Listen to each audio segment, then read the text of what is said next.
afternoon, Mrs. Wendell. Good afternoon.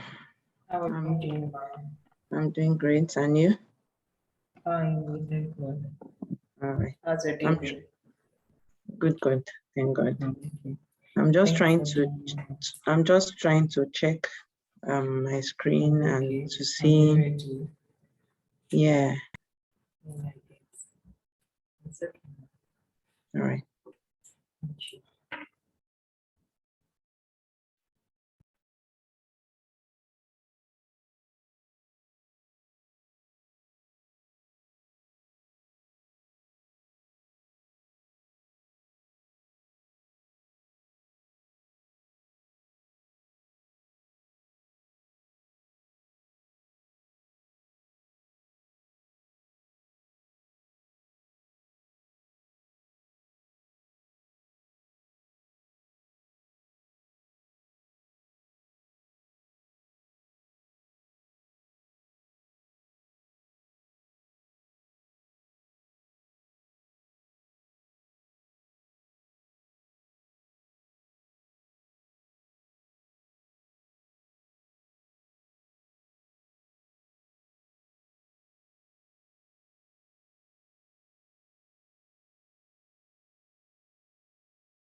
Good afternoon, Mr. Labanji.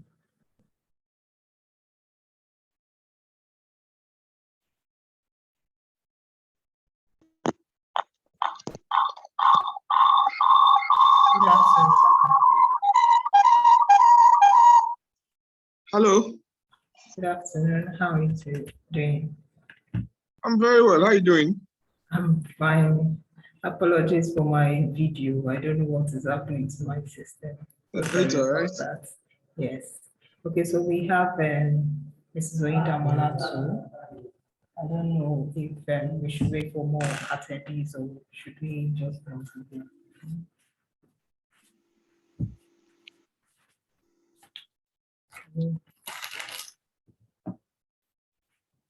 Hello, can you hear me?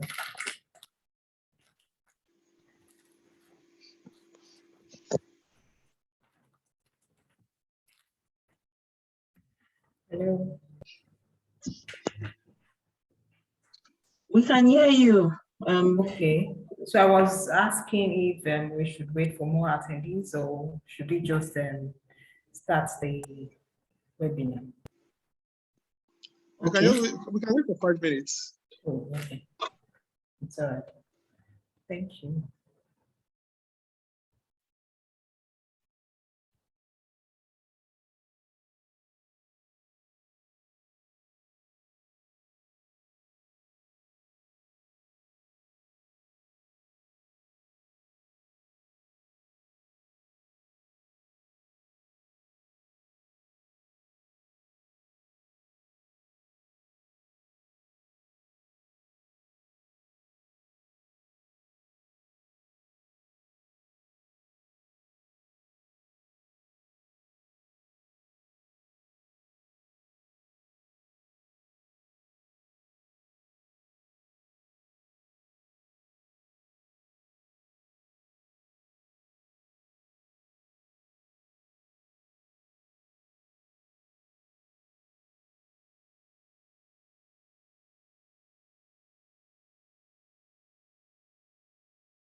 Okay, so I think we should start.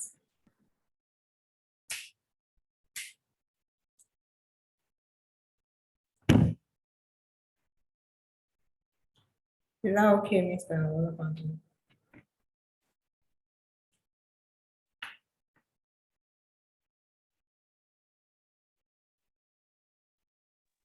Yeah, we can start. Oh, okay, good. Okay, so good afternoon, everybody, and to all attendees, we're so sorry for keeping you waiting till this time. We're trying to wait for others to join. So we're starting right about now. My name is Funke. I work with ESQ Trainings Limited. So I welcome everybody to another exciting edition of ESQ Practice Law Academy webinar. So at ESQ, we provide comprehensive continuous professional learning with courses and trainings across various areas of practice. We have had this webinar launch our webinar series as they are stated to be held 3 p.m. every Tuesdays and Thursdays respectively. After every session, you have the opportunity to go back to our YouTube channels and Facebook channels to watch the webinar and get more understanding about other topics that we've discussed so far before now and then subsequent ones. The topic for today's webinar is on digital services task, issues and challenges. So at the end of today's webinar, we expect all attendees to have a better understanding on digital services tasks in Nigeria, to be able to, give them enlightenment about tax issues highlighted by the digital economy, DSTs, and implications for Nigeria tax policies. As we commence the webinar, if any attendees have questions to ask the speakers alongside, please don't hesitate to drop your questions on the Q&A section. So our first speaker for today's webinar is Mr. Olamide Obajimi. He's a tax lead at Olanio Ajayi Law Practice. We'll be teaching on digital service tax in Nigeria. Our second speaker is Ms. Kelechi Ubeva. She's a founding partner at Blackwood and Stone Law Practice. She will be teaching tax issues highlighted by the digital economy. And our last but not least speaker for today will be Mrs. Onidamola Habu. She's a senior manager, tax and regulatory Deloitte and Touche, Nigeria. She will be speaking on DSTs and implications for Nigerian tax policies. Thank you everyone for joining today's webinar. Mr. Olamide Obajimi, you have the floor, sir. Okay, thank you very much. I will just start right away. I'm aware I have just 20 minutes. Exactly. Make judicious use of the time. Okay, so before I start, I just feel it to be a very big thing for us to talk about the digital service tax in Nigeria without taking a look or stepping back to look at why we are here, not just Nigeria, but the global economy. Why has the digital economy, pose so much, challenge to the tax authorities of not just the developing countries and even the developed countries. And I've done a kind of summary or background of what led to where we are. Sometime in 2008, we had a global economic recession, and in trying to come out of the implications of the recession, countries of the world, developing countries, saw the need, to generate more revenue to embark on developmental projects that would have multiplier effects in boosting their economy. And as such, they saw the need to develop tax rules that would, protect their base. And in doing this, they realized that it was going to be counterproductive for countries in the world to take a unilateral approach. And as a result of that, the big boys, the G20, came together to see how this could be done. And as a result of that, they saw that not even the G20 will be able to, solve these issues since they are multi-jurisdictional. They needed, everyone around the world, as many as possible. The many, the merrier. And, in addition to the G20, they formed the inclusive framework, to develop rules around international tax to ensure that, the tax base of countries, are actually protected. And one of the reasons, for, coming together is as a result of the fact that the traditional nexus for taxation was no longer working. 20, 30 years ago, we talk about fixed base, talk about present residence, we talk about citizenship for countries like America, we talk of domicile for a country like UK, but all those, rules are no longer, catching up with the advances in the digital economy. And as a result of that, even the tax treaties we're not even helping matters. I'm sure the Article 5 of either the OECD or the UN, I'm not sure it has been amended in years. And as a result of that, there was a requirement, to look at some of these rules and ensure that, they are amended to meet the current realities. As I was saying, so this led to the development of rules around the BEPS Action Plan in 2013. And the BEPS Action Plan, brought about 15 rules.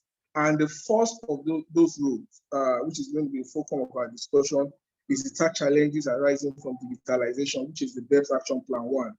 And that, is the focus of this presentation. I think we're able to talk about the fact that the nexus no longer catch up with issues around the digital economy. Now, what are the things that the BEPS Action Plan 1 recommended?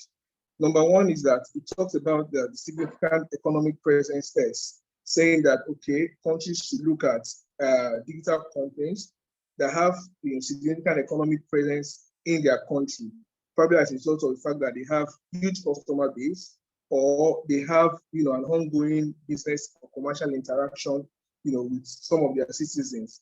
All these together will form the fact that, okay, such non-resident entity have significant economic presence in that jurisdiction. But so another is the digital presence test. Digital presence test almost like a significant economic presence test, just that it's just focused, on digital presence in terms of either having websites or either gathering data through some automated platforms and the likes. Although the digital presence test was rejected. The next is withholding tax on digital transactions. This was also rejected. For me, I think it's a very novel and brilliant idea because most of these payments go through the banks. And if the banks are mandated to withholding tax when they are able to identify digital transactions, I think it's going to be a good plus to fortifying challenges around the digital economy. But this was rejected at the OECD level. And the last but not the least, not the last anyway, is the modification of the existing permanent establishment rules. If you look at the PE rules, there are some, if you look at the Article 5, there are some exemptions with respect to things that will not constitute PE, maybe a warehouse, and some other kind of structures that are used for advertisement and other stuff like that. And the proposed modification was that these exemptions for PE rules were adding some of the challenges faced by the digital economy. So these are some of the recommendations of the OECD. But because of the delay by the OECD in coming out with a concrete plan on how to tax the digital economy, some countries took what we call the unilateral approach in taxing the digital economy. And a good example of such country is France, that charged a 3% levy on the profit of digital service firms in France. And France was able to raise about 350 million euro in the first year this was introduced. However, as a result of the fire, I'm sure if we follow the global news around that period, President Trump was of the view that the digital tax introduced by France was targeted at US IT firms, and as such, he was going to impose a reciprocal levy on some of the goods that are being imported into the United States by France. And as a result of this, we came to the negotiation table to have an agreement that this digital tax introduced by France should be put on hold, and while they wait for the global or unified approach by the OECD. Another is the UK that introduced the digital service tax, just following some of the recommendations of the OECD. Another is India. What India did, they used two approach. They looked at the significant economic presence as a measure for business connection in India, and they introduced an equalization levy. Although the equalization levy did not work as planned in India, because they were able to realize that this non-resident digital company passed back this levy back to their citizens. So invariably, their citizens were paying the tax, while the non-resident digital company were having through there. So also Nigeria, was not left behind in introducing the unilateral approach, and by virtue of the Finance Act 2019, Nigeria amended this section 13, which talks about taxation of companies generally. So if you look at the provisions of our section 13, section 1 talks about when the profit of the Nigerian company will be due to be accrued in Nigeria. That's 13.1. 13.2 talks about the profit of non-resident company. And if I want to go to a sharp list of it, companies that has a fixed base and profit is attributed to the fixed base. It does not have a fixed base. They have sustained relationship, through a dependent agent in Nigeria. A contract for engineering performance, and construction. So these were the list of activities that forms a nexus for taxation in Nigeria before the Finance Act 2019. But as a result of the amendment of Section 13, the Finance Act, the CITA was amended to include the taxation of digital economy, and with a proviso that the Minister for Finance will release a circular or an order trying to define what will constitute significant economic presence for the purpose of determining if non-resident digital company has a presence in Nigeria for the purpose of taxation. And true to its words, the Minister for Finance released the significant economic order, and if you look at the order, it tried to tax two types of non-resident entity. Number one is digital service providers generally, and number two is non-resident companies that are providing professional technical services. And if you look at the provisions of the order, the threshold for taxation for a digital service company in Nigeria is 25 million. Although some people have argued that this is too low, and how the FRS is going to be able to reflect the fact that a lot of companies are going to be caught in this web is still unknown. Another condition for you to be caught by the SEP order is if you use a Nigerian domain name, example xxs.i.ng, you register a website in Nigeria, or you have a purposeful interaction with Nigerians on your platform. All these activities will give you a nexus in order to be taxed in Nigeria. Some of the concerns about the SEP order is that the 25 million is too low. Some is also that there will be a retaliatory measure by other jurisdictions as we saw between France and the US. There was a need to still renegotiate some of the existing tax treaties, as the old nexus principle still existed with respect to the digital economy. Anyway, it should not be left that the Finance Act 2021 has also amended Section 10 of the VAT Act, which now requires a non-resident person making taxable supply to register for VAT in Nigeria. The non-resident entity or a person is also required to include VAT on his invoice, whilst the person who has enjoyed the service is required to remit the VAT to the FRS. This is a step away from the provisions of the old VAT Act. We require that a non-resident will be carrying on business in Nigeria for it to register for taxation in Nigeria. So this, the amendment to the VAT Act, it tried, to synchronize the effects of, carrying on business as a result of being caught by the provision of Section 13.2, and also the requirement for you to be responsible or liable to VAT in Nigeria. So if you look at, the provisions, of I think Section 30 or 40 of the Finance Act, that amended, Section 10 of the VAT Act, leads to rest, the issue around what it means to be carrying on business in Nigeria and associating carrying on business in Nigeria for the purpose of VAT with the fixed base rule will relate to taxation of income of the entity. So another issue that Section 10 of the VAT Act has amended has led to rest is the controversy around whether the destination principle is applicable in Nigeria. We saw what happened in Vodacom and FRS, Dasmon and FRS, where these two non-resident companies who do not have any activities in Nigeria rendered service in Nigeria, and there had been controversy around whether the destination principle applies in Nigeria. Although the destination principle is the global acceptable principle with respect to VAT globally, but Section 10 has amended, VAT Act has amended, has now settled the dust around the fact whether or not the destination principles apply in Nigeria. I think I would have to stop here, and I will leave the floor for the other speakers to take the next topics. Thank you very much for listening.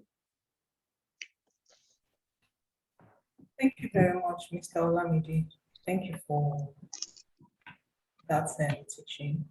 Okay, so we'll be inviting our next speaker for today, Ms. Kelechi Ubeba, the founding partner at Blackwood and Stones Law Practice, to do our session. Ms. Kelechi.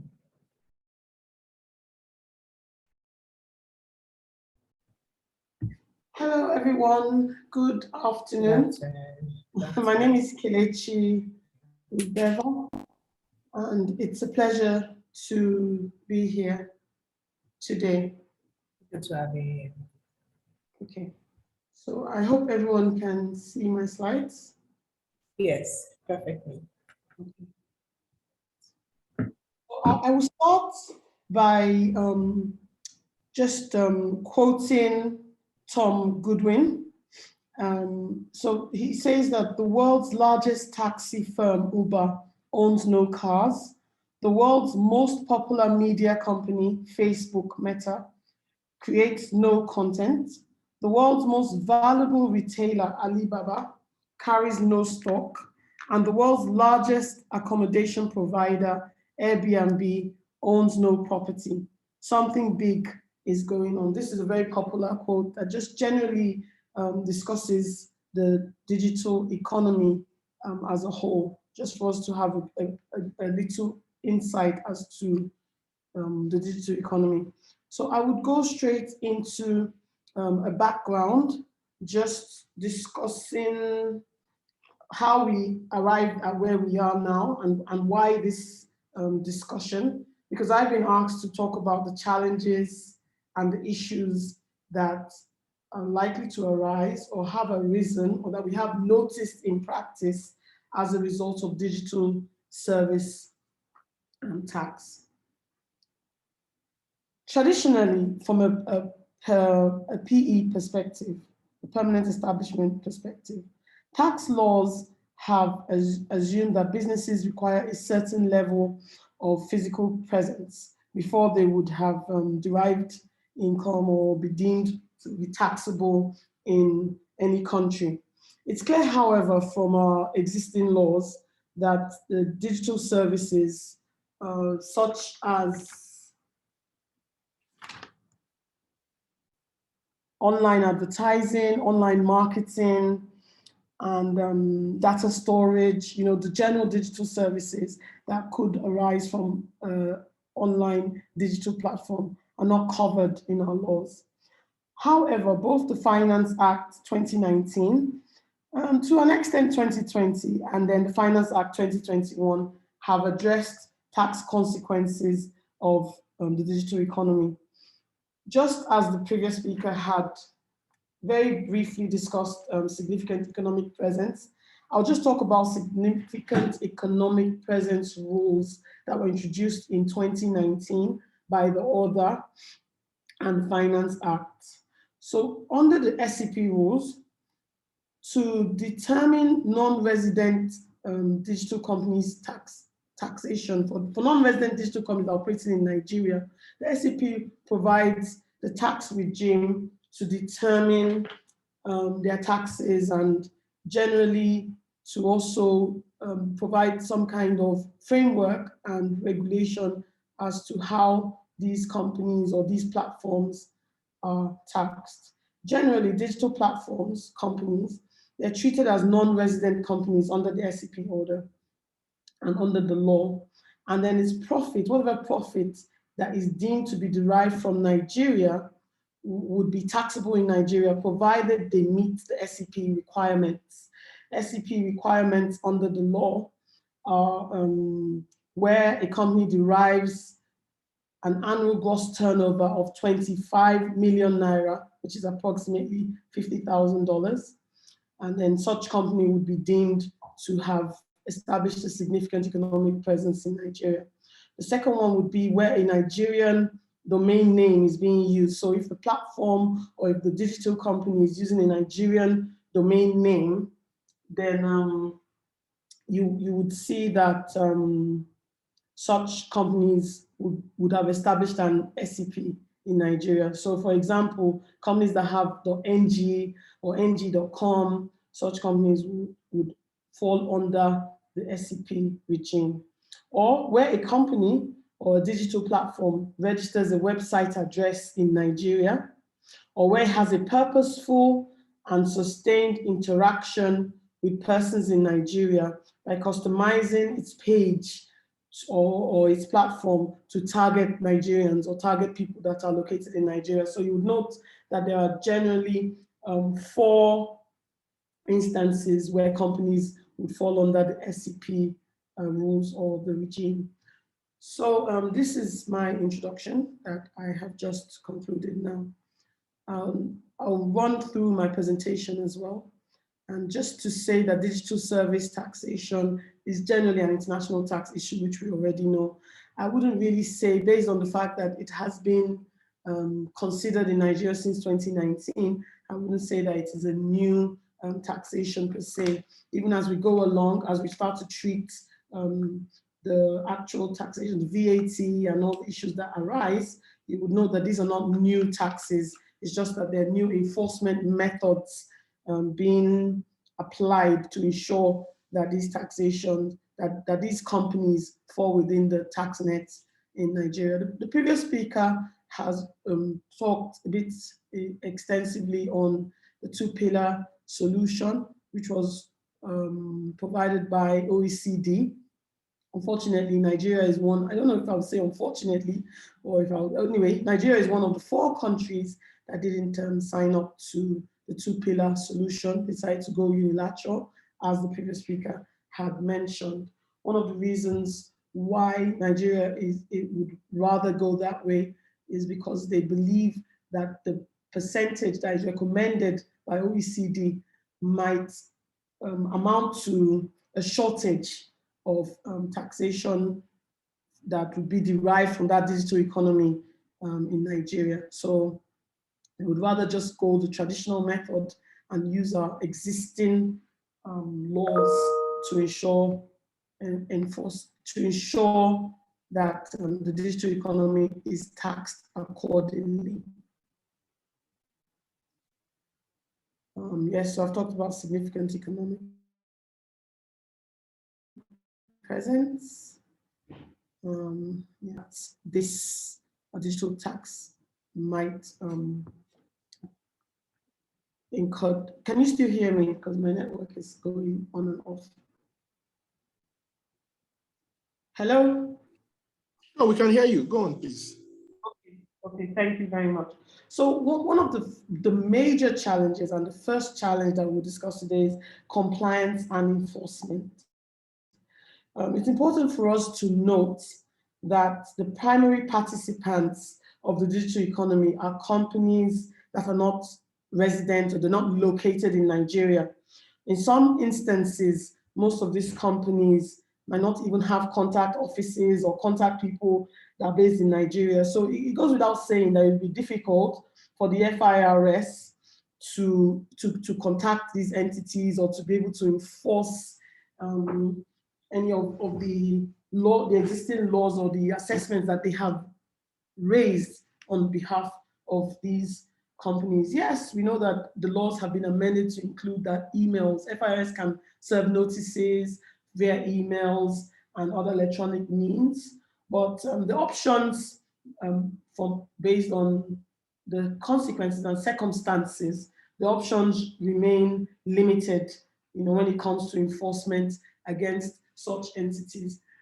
It's very important to note that based on the amendments to the Finance Act, section 13 sub 2 has brought in digital companies under the tax net, and therefore in compliance with the existing laws, they're required to file their annual self-assessments, file returns, and as we go along, we would see that there's even an order now, there's even a VAT requirements for registration, compliance, and remittance. So that's the first one. And the second one, I'm actually discussing 4 challenges today. The first one, enforcement, and then if I still have time, I would go over and discuss some other challenges or issues that have arisen.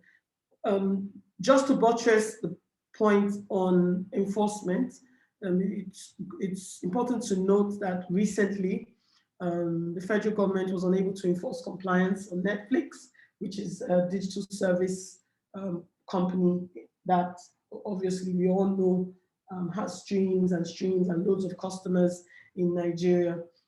They had failed to meet their obligations of filing returns, and the Nigerian government was unable to enforce compliance on them. So without a physical presence, digital service companies providing these digital services, it might be very difficult, as I've said earlier, to enforce compliance. Except the good thing I would say is that most non-resident companies, and I want to believe digital platforms as well, are companies that are very compliant, and most of them would willingly want to come forward and ensure compliance. I think that we still have some more on compliance, but that would be it generally in summary on compliance. I hope that we will take questions at the end of this session. Okay, so we talk about another issue or another challenge, the attribution of profits. So the 2019 order and provisions of Nigerian law do not provide a formula for the determination of the profits of a non-resident company. So, these non-resident platforms that are providing digital services, they, on their own part, would have an internal understanding of the profits that are attributable to whatever country that such profit is attributable to. But under our laws, there isn't any clear guidance. There's no clear definition of which particular profits would be attributed to Nigeria or to the global company as a whole. So what most companies would, one of the mechanisms that some companies would adopt would be to attribute whatever costs or whatever expenses and whatever profits in whatever manner that they deem fit, pending the time, obviously, that the FIRS is able to track in a better manner So it will be in the hands of these digital service companies and providers to deem what they think is fair and what they think is attributable to whatever jurisdiction, and in this instance, Nigeria. So for example, they can decide that based on global results, there's no profit, or that there's been a loss. They can't go ahead and decide that, oh, since there's been a loss globally, there's also been a loss attributable to Nigeria. I know, for example, that Uber for many years did not make, they were running at a loss globally. I don't have an insight as to how the tax attribution or treatment was done in Nigeria, but globally they had declared losses. And in those instances where the way our laws are drafted, they would be able to declare that loss, or through, what has happened so far is that various companies have been able to adopt different attribution methods that they would deem fit within themselves, and then they've used that to file their taxes. So, but 2021 Finance Act has tried to address some of the challenges of attribution of profit, particularly as they have now introduced a turnover assessment. You would note that non-resident digital platforms and companies are now accessible and taxable on fair and reasonable percentage of turnover. So generally, that fair and reasonable percentage of turnover is also either determined by this non-resident. Traditionally, Nigeria, the FIRS, have based, when it comes to the traditional permanent establishments and non-resident companies, they've based their calculations on 6% of turnover, which everyone typically hears of. The 6% of turnover, which is 30% tax on 20% of the turnover that is attributable to Nigeria. But the way the laws are drafted now in 2021, even though it tries to address the issue of attribution of profit, it also brings another challenge, because where FIRS decides to use the 6% on turnover assessment for such digital service providers or digital companies, they can challenge, this position based on the provisions of law, and they can come up with an argument or claim that 20% turnover, that's the 30% tax on 20% of their turnover, is not fair and reasonable. And of course, this would bring up back and forth or litigation issues, just bring up disputes within the digital service companies and the FIRS. Another one would be the use of technology, deployment of technology. Another challenge, so this is challenge number 3, use of technology. You know that the Finance Act 2020, I think in section 51, empowers the FIRS to deploy technology to be able to collect and remit taxes due on international transactions in the supply of digital services to and from a person that is in Nigeria. It's a very broad provision. It's laudable, but what is the practicality and what time frame are we looking at for Nigeria to actually have deployed this technology? Because obviously it will require lots of technical trainings, it will require a whole lot of funding, and I would say, unfortunately, the level of FIRS technology advancement is arguably low. Some of the platforms that are already in existence are barely operational. A lot of them are operational, but some of them are barely operational. So it would take a long time, even if we do get to the deployment of technology, to be able to, I would say, reach these non-resident digital service providers. it would take a while before this technology is deployed or becomes active. Also, the resources available on ground, most times we note that a lot of the FIRS officers and FIRS resources, human resources, they're being deployed to desk reviews, audits. You know, they are very, very, very engaged and busy carrying out a lot of audits and desk reviews and rest. So it might also not even be practical or foreseeable for the human resources, the manpower, to physically be able to track, record, or trace any of these companies effectively. One other thing I would quickly say here, because it isn't part of my slides, would be the issue of the business to consumer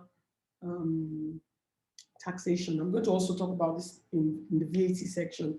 I know I have a very short time to go. Okay, so maybe I'll continue with the business to consumer when we get to the VAT section. I would quickly also say that there's a low threshold. The SCP threshold of 25 million naira is a bit low if you compare it to thresholds that are existing in other countries. I know the previous speaker had mentioned the thresholds for the UK. I think it's about 500 million pounds or something, or 500,000 pounds, but it's a lot in comparison to our 25 million naira threshold, which would also mean that it would boggle down the FIRS with a whole lot of responsibility, because it's brought in a whole lot of companies and service providers into the tax net. And lastly, let us quickly talk about VAT. So according to the amendments of the law, non-resident digital service providers are required to register for VAT. And then in 2021, they are also by FIRS guidelines, the simplified VAT guidelines, the non-resident digital service providers have now been required to act as collection agents. So this takes me back to that company, the business to consumer issue that I was trying to discuss. Majority of the consumers or people that enjoy these digital services are individuals. So direct individuals who ordinarily the FIRS might not be able to ensure that they're able to obtain VAT from such individuals. First, even by the law, where our laws are drafted now, there's certain thresholds. There are VAT thresholds for companies to meet before they are mandatorily required to comply with VAT filings and obligations. So typically, the FIRS and the government believe that if these digital service providers are required to include a 7.5% VAT to these consumers, it would be easier for the VAT taxes to be derived.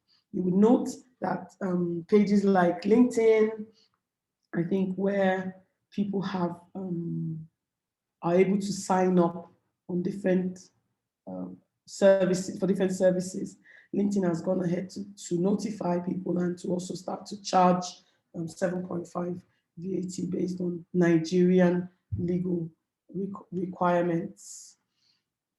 So yes, I would say when it comes to this VAT as well, it would also be, compliance would also be challenging, apart from the very popular digital service providers like the Facebooks and the Googles, the companies that are ordinarily under the tax net. Other ones can easily hide and get away with non-compliance. I think this would be a good place for us to stop, and then we can take questions at the end of the session. Thank you very much. Thank you so much, Ms. Kelechi. Thank you for the session. We really appreciate that. Okay, so our next speaker for today, which will be the last but not the least, Mrs. Linda Monaghan. She is the Senior Manager, Tax and Regulatory, Deloitte and Associate Nigeria. Ms. Linda Monaghan. Business admin.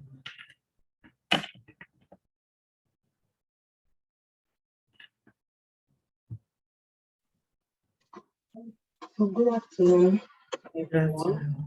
Yeah, it's a pleasure to be here. Greetings to the ESQ Lawyer Academy and my erudite colleagues, Madam Kelechi and Mr. Obajimi. Also, thanks for everyone participating in this webinar. So I've just been assigned 20 minutes, like other speakers have also been assigned. I would be speaking on the topic DSTs, the digital service taxes, and the implication for the Nigeria tax policy.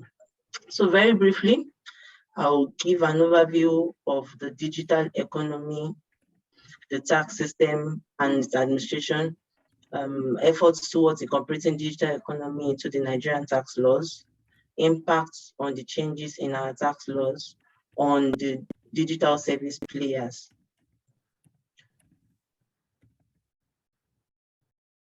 Okay. In summary, as explained by the earlier speakers, the digital economy revolves around economic activities arising from day-to-day online connections amongst people, businesses, devices, and processes. The sector is basically all about hyperconnectivity of people, businesses, and machines that results from the use of technology and internet. There are three major areas that we'll just emphasize on that I think are relevant to businesses. The first is the Internet of Things, the second is the customer experience and future of work.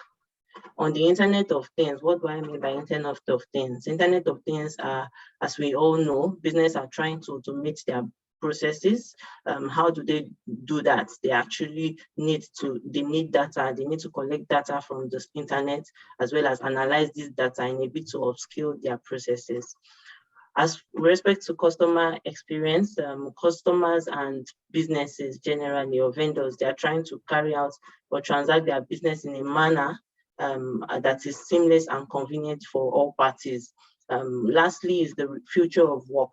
Future of work is basically around remote working. As we all know, the COVID-19 pandemic has forced all businesses to devise another means of working without being physically present at their office. So remote working is here to stay, basically. So these three areas I've mentioned, they are relevant with respect to digital economy. Statistics show that the digital service economy is growing 2.5 faster than the global economy, I mean the global GDP. So that based on these statistics, it's also been projected that the economy will generate about $23 trillion by 2025, and will also lead to a 24.3% growth in the global economy. This therefore means that there is this space, this digital economic sector is growing fast, and there is opportunity for tax revenue authorities to be able to generate tax revenue from this sector in a bid to improve Nigeria's low tax GDP ratio, amongst other challenges that I'll be talking about later, and that the earlier speakers have also mentioned. So I'll be speaking on the national tax policy in a bit to discuss around the impact around the national tax policy. It's very important to state what the objectives as to national tax policy is all about. The Nigerian national tax policy is basically a policy document that sets out the objectives, structure, guiding principles for the Nigerian system. It's a strategic document for taxation as a tool for economic management and development. The policy was first published in 2012, April 2012 to be specific, as part of efforts to entrench a robust and efficient tax system in Nigeria. A review committee was set up sometimes in August 2016 by the Minister of Finance also to look into these policies and see how we can address the existing tax issues regarding on a general note, basically. So it's this revision that in August 2016 that actually led to the revised tax policy that we have now, which was approved by the Federal Executive Council on 1st of February 2017. In summary, the objective of the policy are aimed at equity and fairness, devoid of discrimination, simplicity, certainty, clarity.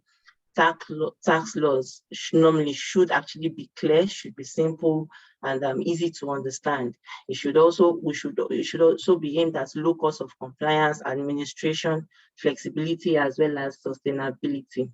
The tax policy seeks to address concerns around the low tax to GDP ratio of 6%, as at the end of last year, compared to our neighboring countries, the likes of, say, Ghana, that has a 15.9% ratio, tax to GDP ratio, and South Africa of 27%.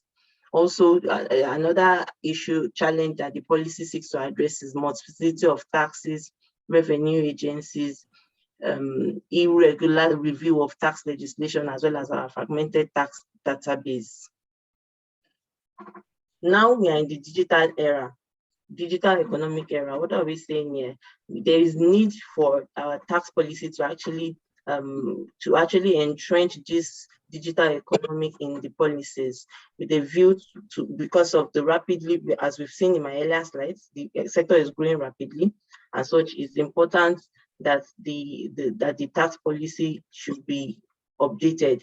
I have on my screen the way our tax system is being governed. We have the federal, state, and the local governments, and still on that, based on that same structure, is the way the taxes are also being split into federal, state, and local government. So in summary, at this sector, I've been able to summarize the taxes that would affect them based on the existing tax laws that we have. It's just 9 taxes at the federal level. State level, we have about 25 taxes, and then the local government levies. It's governed by the Federal Inland Revenue Service and the local government revenue agencies.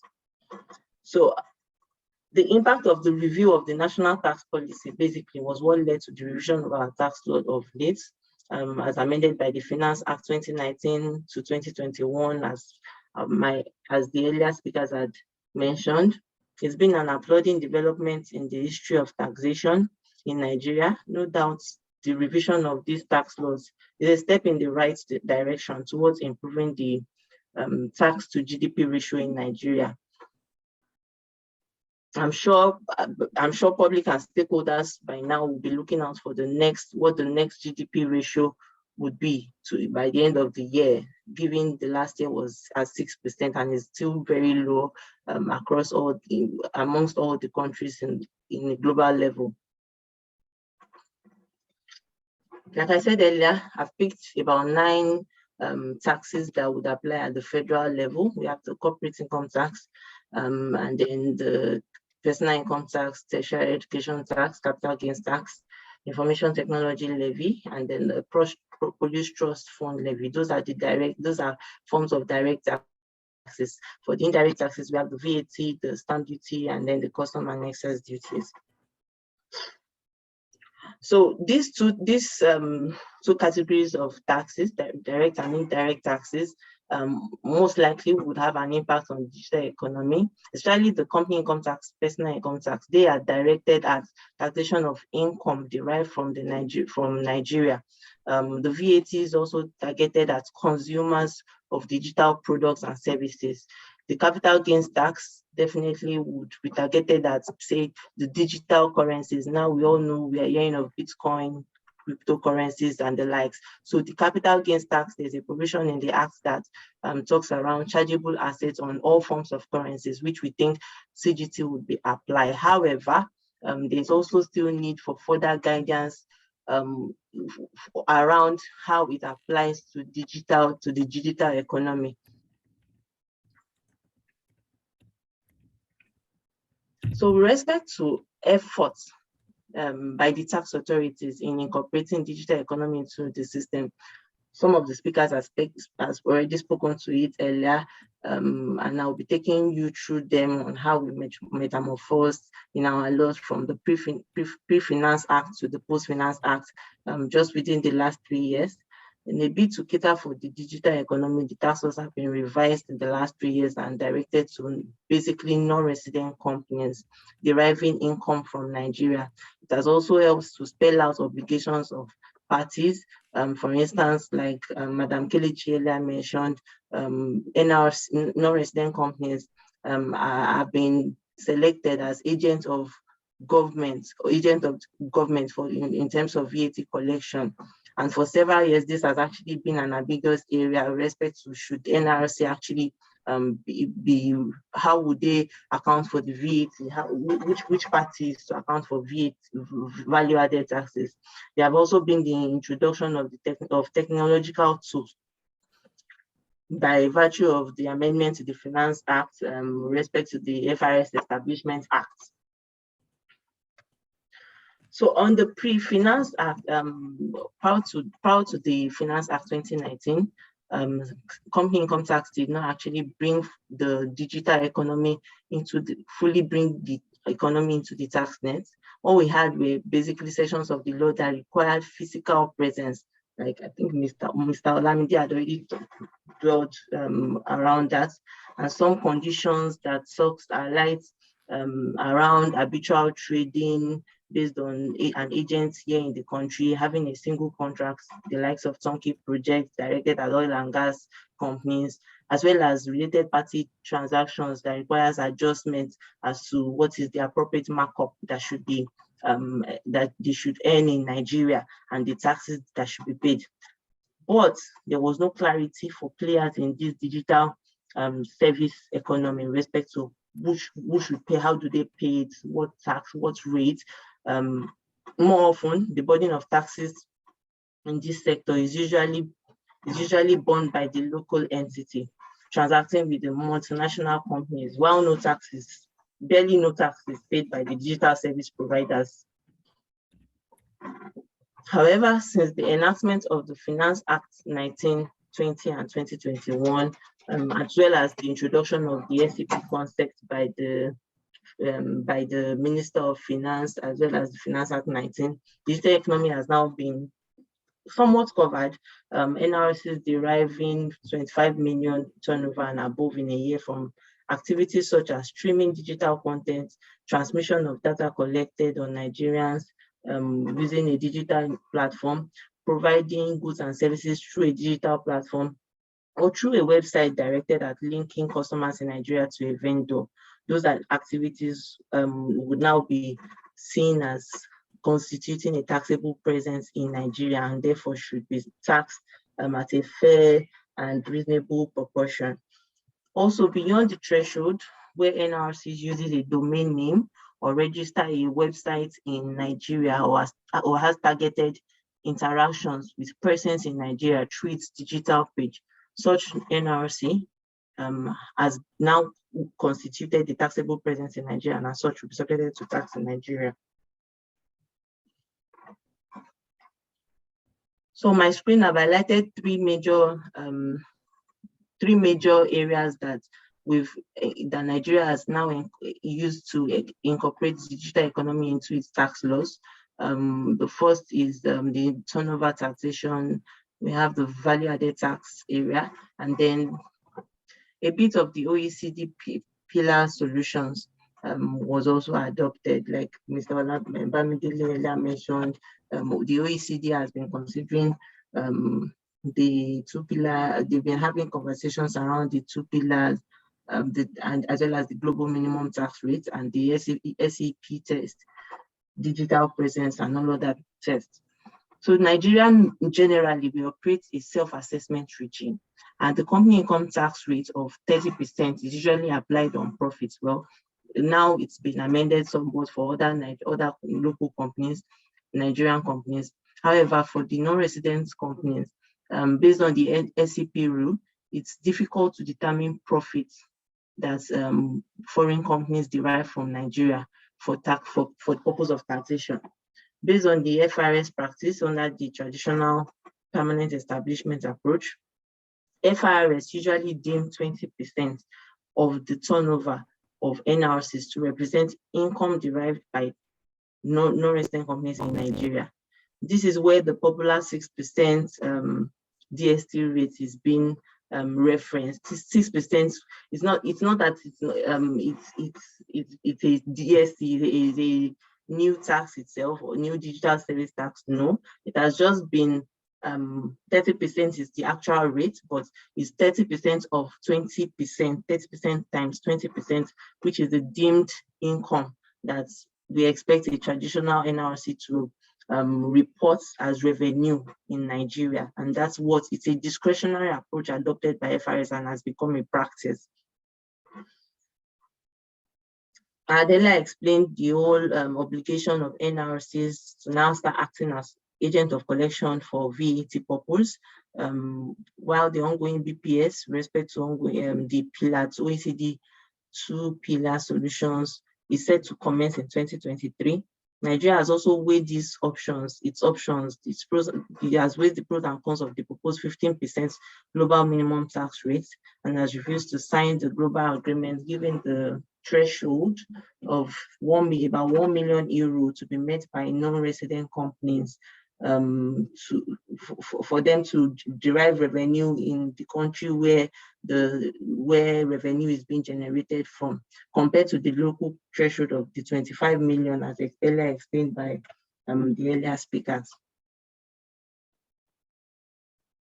So moving on to the impact of the changes in the Nigerian tax laws on digital service players. Based on the guiding principles for taxation in Nigeria, tax is meant to be simple, certain, and clear. I've mentioned that earlier. It's meant to reduce the cost of compliance. However, the SCP rule has led to the need for guidance with respect to determination of profit for non-resident companies and submission of global and local financial statements by non-resident companies deriving income in Nigeria.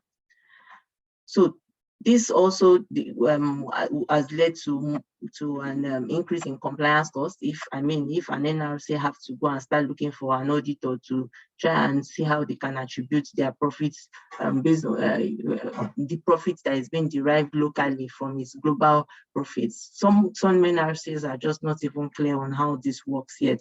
So some have even not even started filing. The compliance level is still quite low.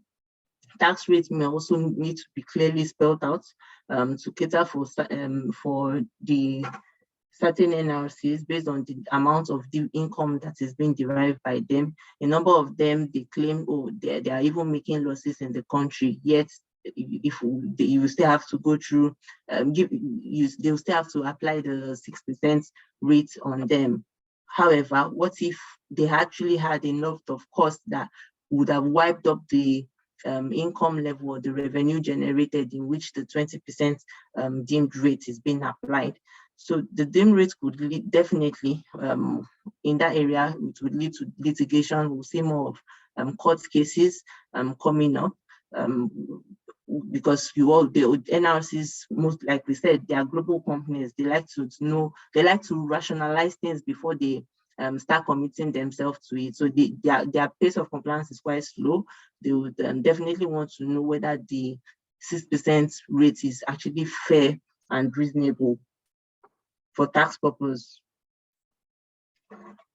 At the moment, the rate of compliance by NRC is quite low due to the uncertainty. In terms of the legislative framework, national tax policy also needs to be reviewed to fully cater for the digital activities such as the cryptocurrencies and all other currencies that is coming up, for it to be more robust. I think I should also mention that tax is really not based on morality. I know that when we're talking about cryptocurrencies and the likes, they're illegal. However, when it comes to tax, it's about, did you actually earn income in this country? Did you earn income in this country? If you've earned income, then you declare the tax. They don't want to know whether it was true legal or illegal means. You actually have to declare your taxes. So that space too we need the tax policy to be more robust. Like I said earlier, it's been 6 years now since it's been reviewed.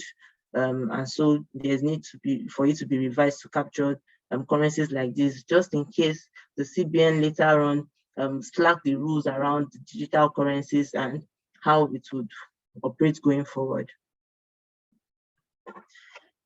Again, also in the legislative framework, there's need to revisit the double tax treaties that Nigeria has signed with all other countries.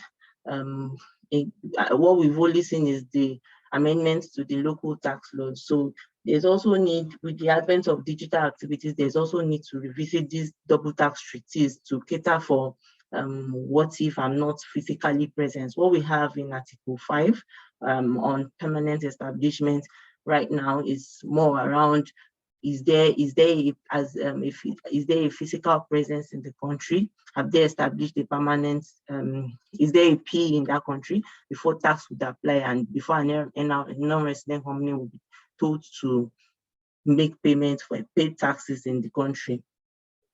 So we also think there will be need for more stakeholders' involvement for Federal Inland Revenue Service and other stakeholders to understand the pain points of the sector of digital economy. So that sector, they are peculiar. You might want to, you don't just want to classify all of them as 6%. You want to be sure that you're actually taxing them according to what they're actually doing. And they are different.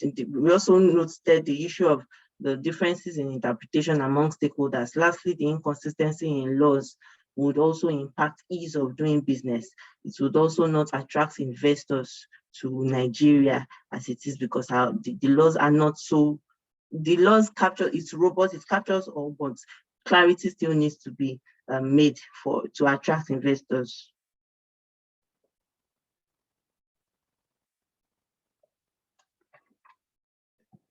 All right, so on a rounding note, my charge for the government would just be to revisit the existing double tax treaties, and also to reflect current digital economy realities, enact digital laws for simplicity, invest in more technology tool for tax administration, and also improve stakeholders' engagement and encourage a cooperative tax compliance. So on that note, I'll just end my slides here. Thank you very much for having me and for listening to me. I'll hand over to the moderator. Thank you very much, Ma. Thank you, Mrs. Oinda. We appreciate that teaching. Okay, I think Fumilola would like to ask a question from one of the speakers. Fumilola, are you there?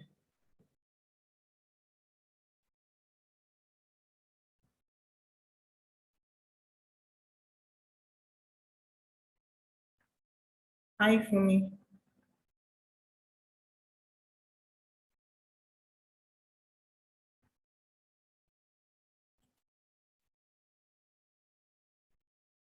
Hello, Fumilola, are you there?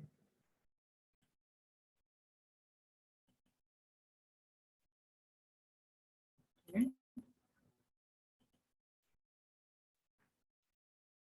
So I'm not sure she's ready to ask the question.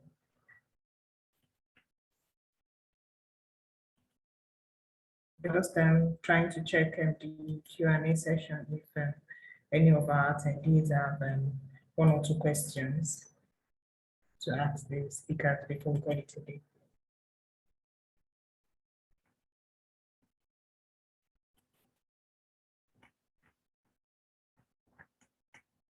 Okay.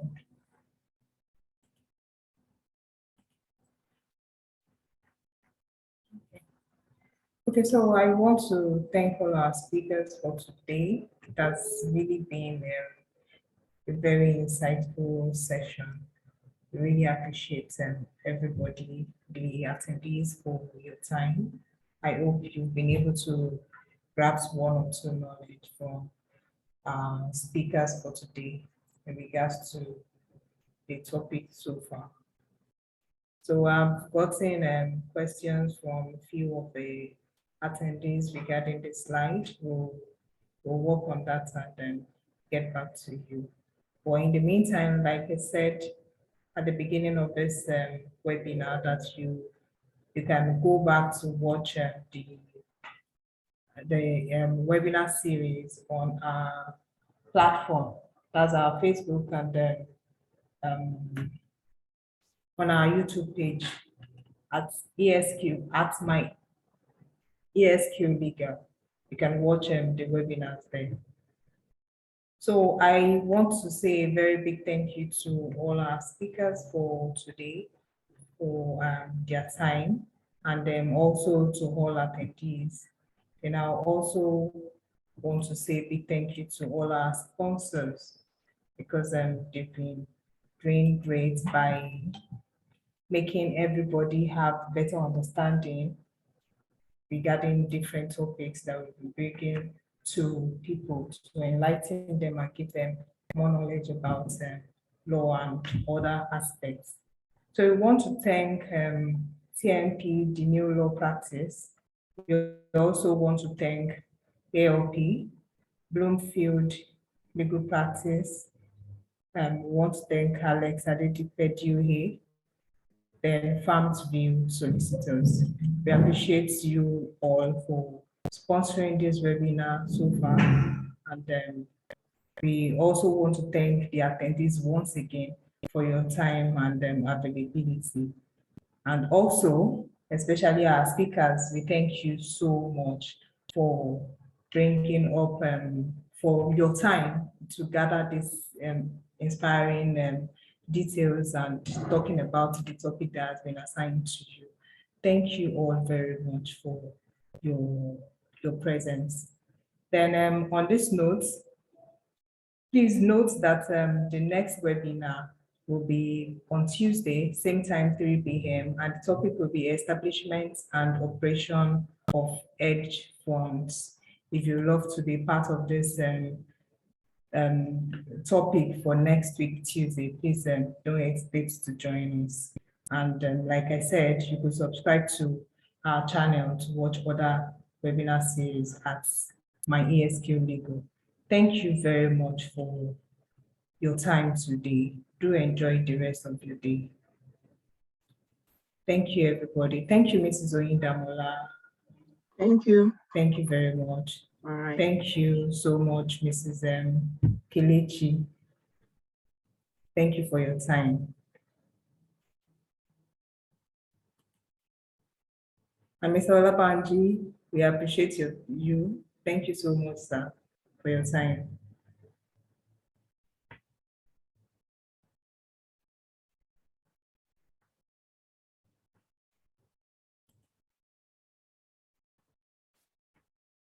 Thank you to all attendees. Do enjoy the rest of the day.